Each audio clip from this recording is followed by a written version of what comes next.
Welcome back to the Culture of Currency, where we are looking at our coins from around the world and ranking our top 100 coins from my collection. We are currently on numbers 14, 13, 12, 11, and 10. So we're starting to really hit it hard.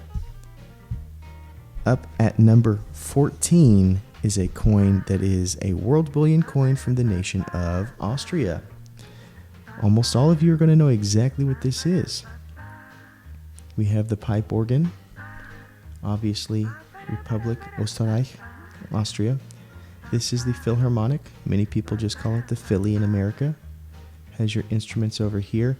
If you don't know why, Austria happens to be one of the old classical schools of music. Vienna in particular. This is where we get people like Haydn and Mozart and so many others. And so this is considered to be a cultural center for music. Therefore, we have the Philharmonic. This is a mass-produced bullion coin, so it's not necessarily low mintage or anything like that. But I paid $20.85 for this a few years back, and it is currently valued at $33.69. Up next, we go to the Pacific Island nation of Tokelau. Take a look at that beauty. Very ornate, very balanced. This is called the Kronos. Kronos meaning time in Greek, right? Chronological. That's where we get that root word for. It is absolutely gorgeous. And as you can see, that theme of time is evident on the back where we have this clock. At the 6th part, we have dollars, and in the 12th position, we have AG, which is, of course, silver.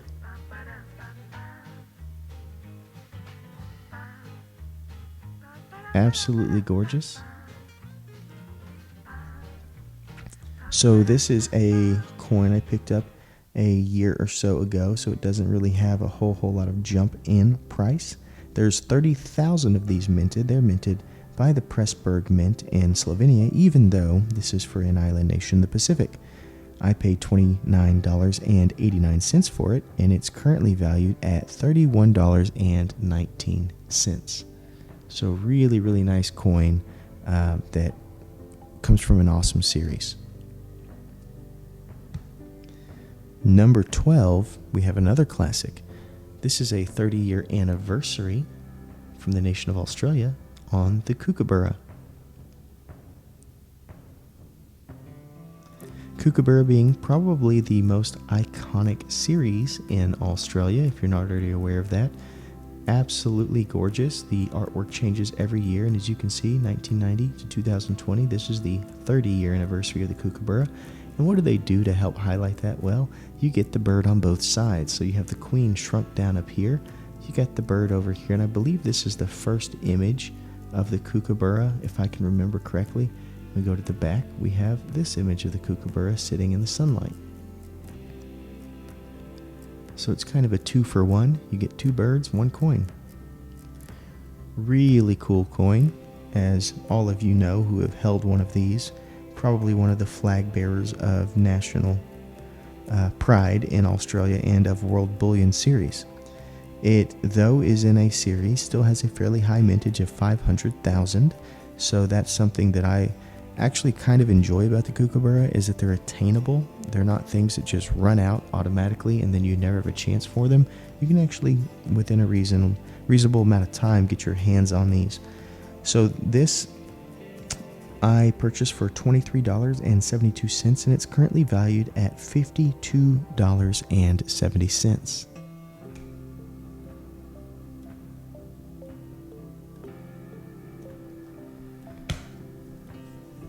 Now we travel to the nation of England, as you can tell by this classic design.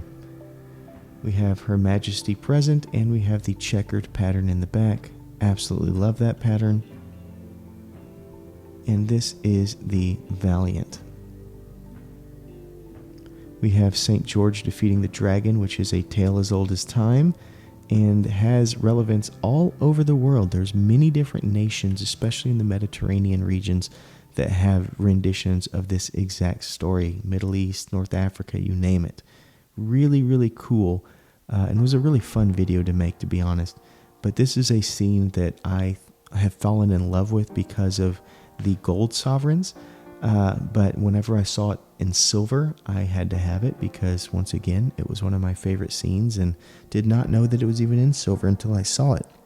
So I bought this one, even though it had abrasions. It was one of those things where I got a deal on it because it had abrasions on it. But, you know, they're not necessarily enough of an abrasion to take away from the eye. So I thought it was still worth the money. And I paid $27.80 for this coin. It is mass produced, so there's not a huge demand from the mintage standpoint, as we do not have a marked mintage, but it is valued at $31.69 currently. And that is for a coin with abrasions. It's not the standard price, which obviously would be a little bit higher than that. And our last coin today comes from the nation of Canada. This is my highest ranked Canadian coin. You do have the queen there. You have the insignia of the Olympics, the Inukshuk, and the 5 rings. One of the reasons that this is so high is it does incorporate more than just the queen on the front. It brings forth such a cool theme on the back. We have the Thunderbird. This is obviously a Native American symbol, carries a lot of symbolism, which you can see in my video over this coin, ties in the Olympics, but it also still has the maples right here, which I thought was fantastic. So here we are highlighting the Native people and their culture. Here we are highlighting the tradition of the maple and a world ceremony, which incorporates the entire world, of course. So that's why this is such an amazing coin to me and why I think it is better than the standard maple. Thank you so much for watching. I hope you've enjoyed our list so far. If you have something that you think is out of place or think that you need clarification, maybe you have a question about, I encourage you to tell me in the comments. I absolutely love reading what y'all's thoughts are and hope that you remember always to stay classy and current with the culture of currency.